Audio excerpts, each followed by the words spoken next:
You've turned on Sexy Marriage Radio, where the best sex happens in the marriage bed.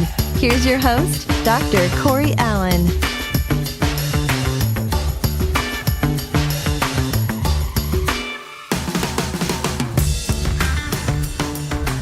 As part of being the host of Sexy Marriage Radio and getting a chance to regularly speak to the Sexy Marriage Nation, one of the things that's a privilege of mine is being exposed to a lot of voices from the nation that email us, ask questions, give us feedback, give us comments, even some pushback on some of the things that we may say. And most of them do that via our voicemail line is 214-702-9565, or you can send us an email, feedback@sexymarriageradio.com.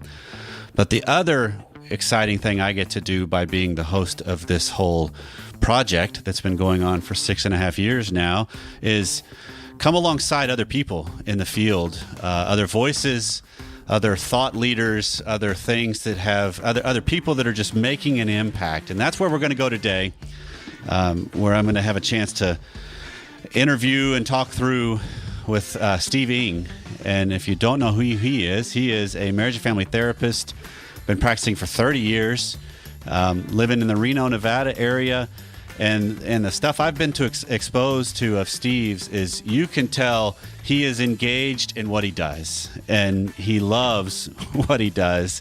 And where we're heading today, I have a general idea from where our conversation was prior to the recording of the show, but again, as Sexy Marriage Radio unfolds and as life unfolds, and if you've been married any length of time, you know where we plan to go isn't where we always go, but I know along the way we can still benefit from wherever we go. And so, Steve, welcome to the show. Thank you for joining us in the Sexy Marriage Nation today. Thanks so much, Dr. Allen. It's a pleasure to be with you. And so one of the things that strikes me as we're talking and as I was watching some of the stuff you do, because steveng.com is your world online. And I think it's Stephen Ng. Stephen, well, thank you for that clarification. I will put it on the show notes for certain so we know it's right there. But one of you have a podcast, you have a lot of speaking, you have a breadth of things that you cover and address. But what struck me is you have a depth that you're bringing to it, in the sense that let's talk about what some of the things that aren't being talked about. Like we may think, like what we were just saying before we started hitting record on this show, that intimacy, when someone hears that word, it could bring to mind dozens of ideas, dozens of things, right? Right, especially when we're talking about it just like that, out of context. It's like, oh no, where are they going with this? Right. As a little boy, I grew up watching a lot of Perry Mason shows on TV during the first golden age of television. Mm-hmm. And I remember when there'd be the cross-examination in the courtroom, where the district attorney would lean in and say, archly, isn't it true that you and the defendant have been, when he'd raise his eyebrow, intimate? And by that, what he meant was, you've been having sexual intercourse. Mm-hmm. And what I like to talk about is intimacy, so I'm going to use that same word, but what I don't mean is sexual intercourse. And before we get too deep into the weeds on this, if I could give you an example of what I'm talking about. Yeah, please do. Because I do a lot of couples counseling, but I do a lot of group counseling for men as well. Okay. And I'll be in a group of men who are all heterosexuals.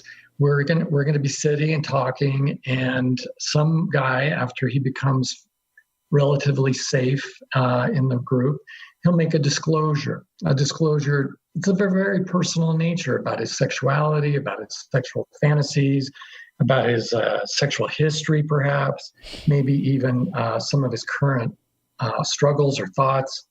And the groups are always great. They listen supportively. Sometimes they crack a joke so we can handle this disclosure. Right, just to kind of break the tension for a little bit, then we get back into it. That's a pretty common technique. Right, and that's the wonderful part, I think, of working with men, because they can joke like that. But I also I have found only one response to my question. Thank you so much for sharing what you said today, but I'm curious, is this the kind of thing that you could share with your wife? And the answer 100% of the time is, oh God, no. So right. She would kill me. Are right. you kidding? right. I could never tell her that I have these kinds of thoughts in my head. I could never tell her that I did that with my high school English teacher. I could never tell her that I'm thinking that I really would like to try this in our bedroom. Right. And, the tragedy of that, and for me, it really is a tragedy, is that this woman who loves him the most of all other women, and among all other women, and compared to all other men, she's devoted to him. She's invested in this relationship, and he doesn't feel safe enough in his own marriage to share with who he really is. Right, to share him. Yeah, to share him. And instead, he'll bring up something sexy that he wants to try to do, and she'll resist and say no, perhaps. And he'll be grumpy, but he never discloses who he really is and what's going on inside of him. And instead, those truths are something he has to wait till he gets to group therapy to share. Okay. I don't think it was intended to be that way. Right. So what is it that makes it to where maybe the male condition, but I'm going to put women in this too, what is it that makes the human condition reluctant to share the deepest part of ourselves with the person we supposedly do the deepest life with? Wow, that is such a big question, and I don't feel adequate to discuss it in full, because it's a pretty global issue. Absolutely. But there are parts of that I can certainly chunk out, and one of them is that when we're young, particularly, but sometimes even a bit older, we have these scripts in our head about how marriage is supposed to be, how romance is supposed to be. Right. And those scripts they bear as much resemblance to reality as a Disney movie. Okay. You're my one and only. I've never loved anybody before you. I've never loved anyone the way I love you. We say it in a lot of different ways, but that scripting doesn't allow for our humanity to break through to where we can relax and tell each other the truth. Okay. So, to be able, how many of our listening audience do you suppose has gone through a divorce? And I think quite a few, if we're anything like the rest of America. And for us to be able to talk about how, I really loved my ex back in the day, and before everything went sideways. And, maybe I even still have feelings for them even now. But does that take away from my feelings for the current Prince Charming or the current Princess Aurora in my life? Right. No, it doesn't take away at all. Although I think when it comes to romance, those of us, we see this across the United States in virtually every field of endeavor, where these brilliant captains of industry, these titans of governmental policy, and brilliant generals, General Petraeus comes to mind, where these guys graduated at the top of their class. But then when it comes to romance, sexuality, and marriage, they're not managing their sexuality intelligently. And instead, they're making decisions that, in hindsight, are like imbecilic. Right. They're moronic. And they feel embarrassed when it all comes out in public. And why does that happen? I think it happens because although we pay lip service to the family being the bedrock of our civilization, we don't really teach anybody proactively how to build a great family before they get into it. Okay. It's almost all on the job training. Absolutely. Well, that's that phrase of nothing prepares you for marriage but marriage, to a degree. And that's the reality of what we live with. But is that the way it has to be? I mean, we all, those of us who have kids, forget about ourselves for a minute, wouldn't it be great if before our kids started dating, they knew what alcoholism was? Right. So that, they could not judge people who are having a drinking problem, but mindfully step aside Yeah. and let somebody else date that person. Be informed about things. And the same thing with, we don't like to talk about this, but whether it's in the church or out of the church, there is a very common problem in this city or in this country with domestic violence. Mm-hmm. And short of domestic violence, just verbal abuse. Mm-hmm. We don't teach children, we don't teach teenagers anything about how to identify abusive relationships. Right. And how to terminate them so that they can safely walk away and go forward with a better candidate. And we don't teach mate selection. We don't teach any of that stuff. Yeah, well, it's also, I mean, as you're talking about the church, if you're looking at the spectrum of denominational beliefs and rigor, if you will, in the society, not only is there verbal and emotional abuse happening in a lot of households, there's also spiritual abuse happening in a lot of households, where it can be used as a weapon. I mean, I heard one of the guys in some of the groups I run, I love it because he coined the phrase, for me at least. He said, I grew up in a weaponized religion. Yes. And it's like, ooh, that is very descriptive, because it's using things that were probably intended, not even probably, they were intended for freedom, compassion, love, grace. There's a lot of really good things, but then they get skewed and used against. Yeah, and then they're used to control, intimidate, insult, and it's very destructive. And I'm glad you mentioned that in the context of church, because although I do believe in family as a sacred institution, and I also believe church is, of course, just as there are dysfunctional people, there are dysfunctional families and dysfunctional religious environments where spiritual abuse is more the norm than the exception. Right. And we need to be talking about that. We do. And so let's go back to just this whole framework of intimacy and how sometimes we don't have an idea of what that really means. Right. So the working definition I like to use is the ability to safely share my life with another person. Okay. And it's a pretty straightforward, but it highlights the difference between what a husband and wife might have in their bedroom during sexual intercourse and what a victim might have in an alley when confronted by somebody who perpetrates sexual assault. Right. In both instances, there's sexual intercourse, but one is truly safe and fulfilling, and the other one is the opposite. Right. Absolutely. So because tell me, this is the way my mind works, Steve, that it's the idea when I'm talking about intimacy, that this is what I propose to couples, and the Sexy Marriage Nation's heard this at varying times if they've been around in the community for a while. There's two components to intimacy. There's knowing someone else and them knowing me. I have to agree with that. I mean, that makes sense. And isn't that one of our deepest sexual needs as well, for somebody to know me and to truly know the other and experience that kind of acceptance, even if I'm a little perverted or I'm a little kinky or I'm a little outside the norm. Well, because all those are relative terms. Absolutely, right? And aren't we all? I mean, that's the one thing I think we all have in common, is that we're all different. Yep. And so what some people find objectionable, other people are going to adore and long for. Right.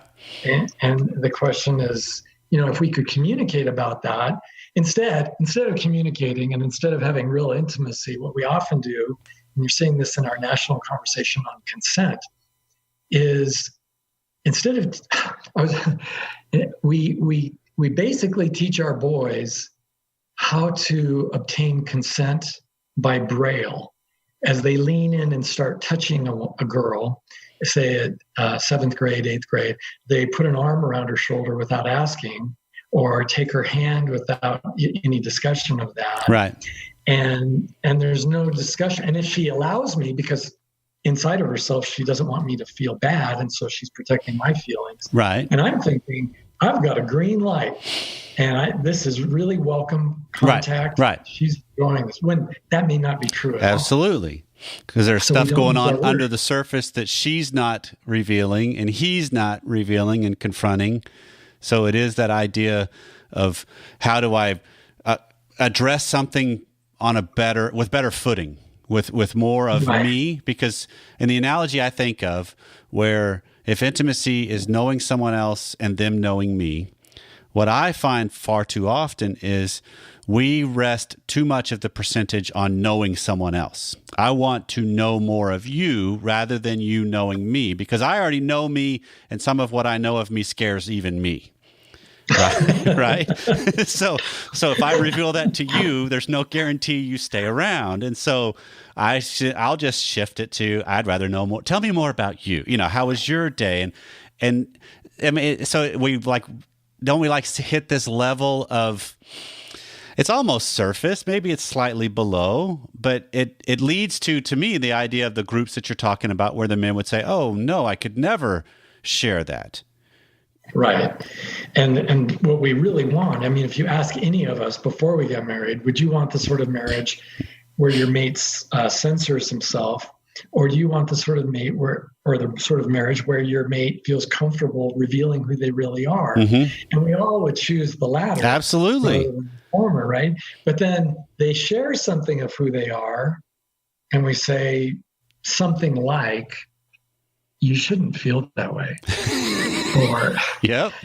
That's terrible. I can't believe you think things like that. Yep. And, or she discloses something about her sexual history and a certain pro football team. And we're horrified, and we say, oh my Lord, if I had known that, I never would have been.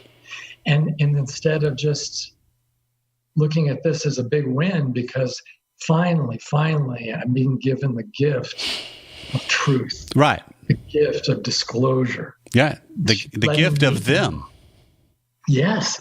And it's such a wonderful gift. And instead, whether we're in the church or out of it, I know when we're in the church, it's easy to get into this ghetto of the mind where we think we're living somehow very differently than the rest of America. But in the church or out of it, it seems to me that we so often focus on titillation. And even in Christian literature, there's been a lot of talk about how to spice up your marriage and rekindle the romance by, it's almost like watching a emergency tech do CPR on somebody, trying to bring them back to life. Right. Instead of, so we have date nights, we start talking about different romantic little gimmicks and tools, instead of this other thing, which is so banal when you think about it. It's like really just talking and just listening. Yeah. And I know for me as a much younger man, I loved being the listener, because you were talking about that a few minutes ago.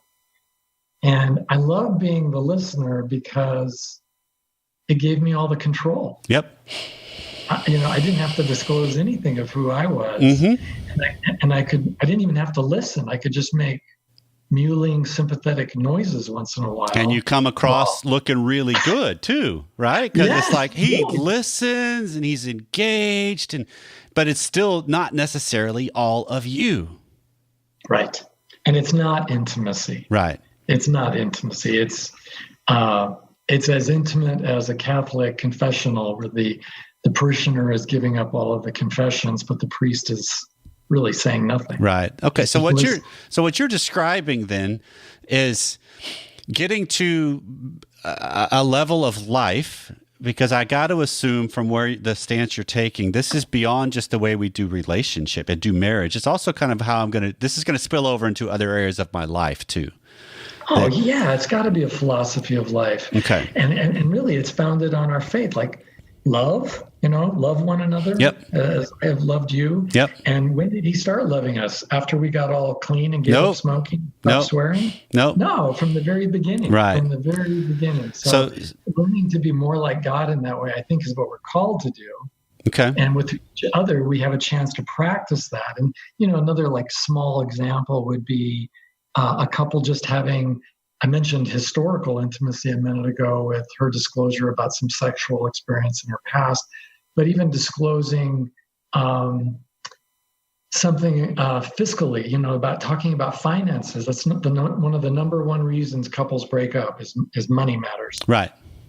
but could we just safely listen to each other, where it's okay to have a conversation and we get to know one another? Right. And it's just such a privilege and a gift to understand that, oh, he never will feel successful if he doesn't own a lot of things. Now, if you love a guy, you don't need to fix him and correct him. Right.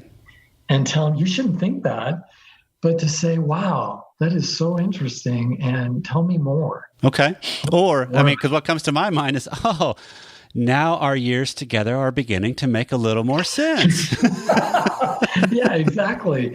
I mean, even between two friends who have a true platonic love for each other, two guys who are talking and they make these disclosures, we don't need one another to fix us. Right. We really don't need that. Okay, so what you're describing to me, the way this strikes me, Steve, is that when I'm going to be intimate with somebody, whether that's my wife or a friend or even a child, even one of my own children in my family or another family member, I'm opening myself up to the aspect that we only want to think of intimacy typically in the good side of it. But there's another side of intimacy that doesn't feel good right off the bat, right? Because it's like it's darker, or it doesn't line up. It's that idea of, oh, you only feel accomplished when you own a lot of stuff. The way that impacts me is that means we're going to have a lot of stuff, and I got to face that now all of a sudden it's my agenda being layered on that, and I react to that because it doesn't feel comfortable. Yeah, I feel threatened. Right. And it's a lot like emotional intimacy. What we mean by that is we want to hear, I love you, baby. Yep. Or I'm so happy I'm with you. But we don't want to hear, sometimes I'm afraid we shouldn't have been a couple. We don't want to hear that. That doesn't make us feel warm and fuzzy typically. No, but if you can get past if we can all get past our self-centered fears. Yep. And just listen to this person. Well, tell me, how long have you been feeling that way? Yeah. That is so interesting. I want to know more. Yeah. It may seem counterintuitive, but the paradox is the more I let go of control, the more control and openness people give me. Absolutely. Right? So, for me, the alternative, I listened to the intro where your gal who was doing the talk, she said the best sex is in the marriage bed. And I do agree with that, but I also, to a degree, disagree, because some of the worst sex is in the marriage bed. Mm-hmm. And I think that's, whether we're Christians or not, it has to do with, are we still unable to engage in intimacy, and therefore we're reliant on titillation, our simple arousal to the physical stimuli? And if that's the case, we're going to be like that 12-year-old boy who saw his first Playboy, and well, it was a real va-va-va-voom kind of moment. Mm-hmm. But 6 months later, he doesn't look at that thing because that's old. Yep. He's become systematically desensitized to it, whereas intimacy offers a bottomless well of connection and love and appreciation. Yep. So if we're not doing the intimacy thing, we're never going to get to that great sex in the bedroom. That's true, because you're still staying at that one aspect, right? Which is just the physical, actual sensations that go with the nerve endings and arousal to get to the point of being engaged in sex and then orgasming and then moving on to whatever the next thing is.